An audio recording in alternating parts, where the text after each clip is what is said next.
Alright people, women's paddle is about to look very different in 2026, and honestly, this might be the biggest shake-up we've seen in years.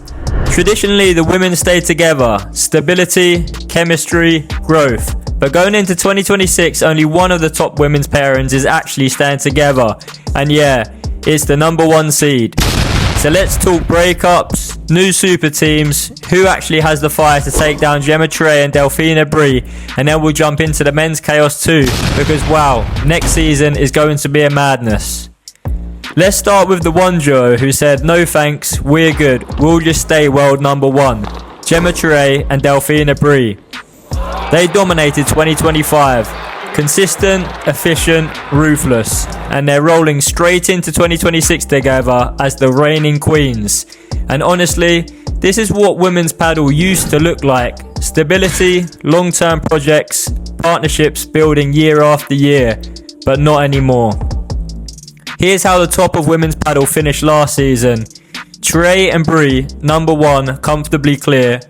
González and Claudia Fernández, breakout pairing of the year.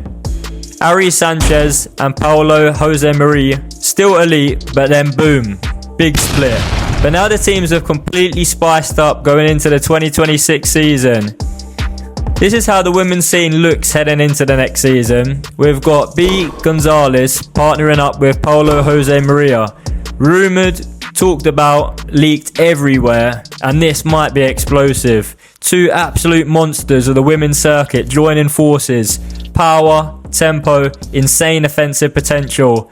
If there is any pair who can hunt down Triay and Brea, this is probably the one. Next we've got Sofía Araújo partnering up with Claudia Fernández. Another very believable, very dangerous new pairing. This feels natural. This feels like a duo that can compete at every tournament. And if Fernández continues improving like she did last season, this could cause problems. You've then got Sánchez and Andrea Ustero. This is confirmed. Experience plus youth, elite IQ and raw talent, mentor prodigy vibes.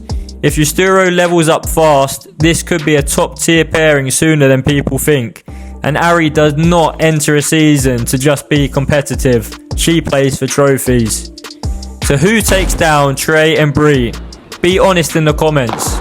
Who actually has the weapons, the mentality and the consistency to dethrone the world number 1s? Let me know in the comments below. Paddle is getting huge. Paddle is spreading like wildfire globally. The professional women's, the professional men's, but also on a national level too. We've seen Premier Padel now add new locations to South Africa and England. These countries have seen huge growth recently alongside the likes of Indonesia and Pakistan. We're even seeing leagues with prize pools over $100,000, and that's just on a national level. Premier Padel League of Pakistan has just launched with a prize pool of $106,000. This is a major step in turning paddle from a niche sport into a structured professional competition, and another step closer to getting into the Olympics. At the moment we still see Argentina and Spain leagues above everyone else, but will it be long before we start seeing some breakthrough players from other nationalities, or do you see the Spanish tongue dominating for the long run? Let me know your thoughts. Alright, let's jump into the men's because there is plenty happening. Stupa has officially launched his paddle club, Stu Paddle, in his hometown, Juan Jose Castelli, in Argentina.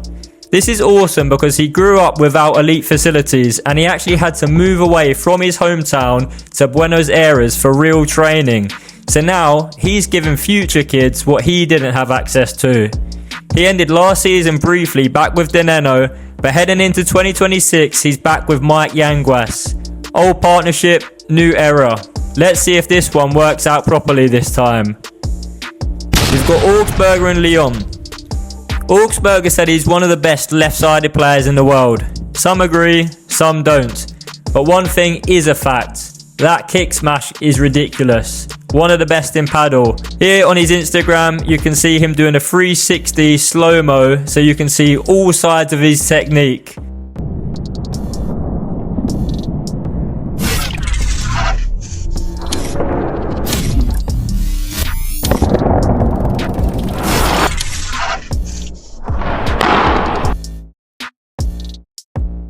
Augsburger is now teaming up with Juan LeBron.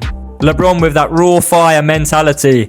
Augsburger with rockets for arms. Do you see them actually competing with Chingotto Galan or the Golden Boys? Let me know your take.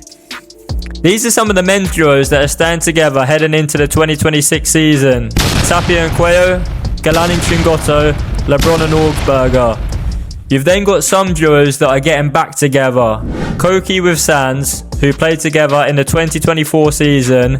Stupa with Yanguas, who also played together in the 2024 season.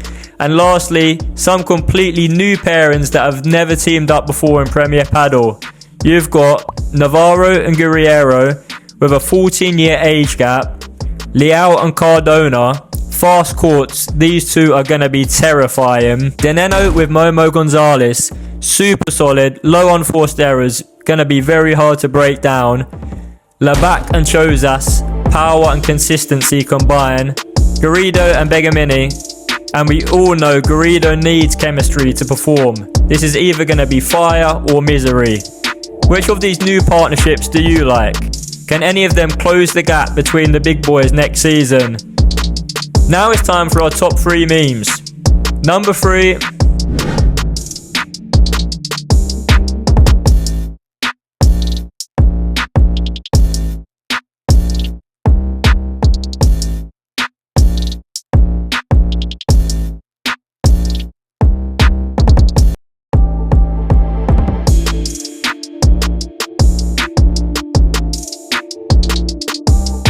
Number 2.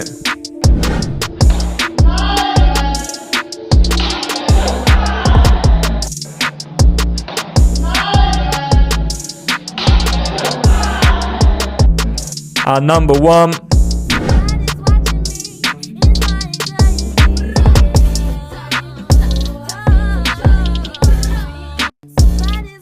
"2026 is shaping up to be one of the craziest, most storyline-filled seasons in padel history. Women shaking everything up, men forming super teams, new countries joining the party, and the level just keeps on climbing. Make sure you're following because this season is going to be wild. And as always, if you see a padel meme that made you laugh, send it to me on Instagram at PadelTalkTV. I'll feature the best ones at the end of future episodes. I hope that you all have a lovely Christmas and a happy New Year. Adios amigos.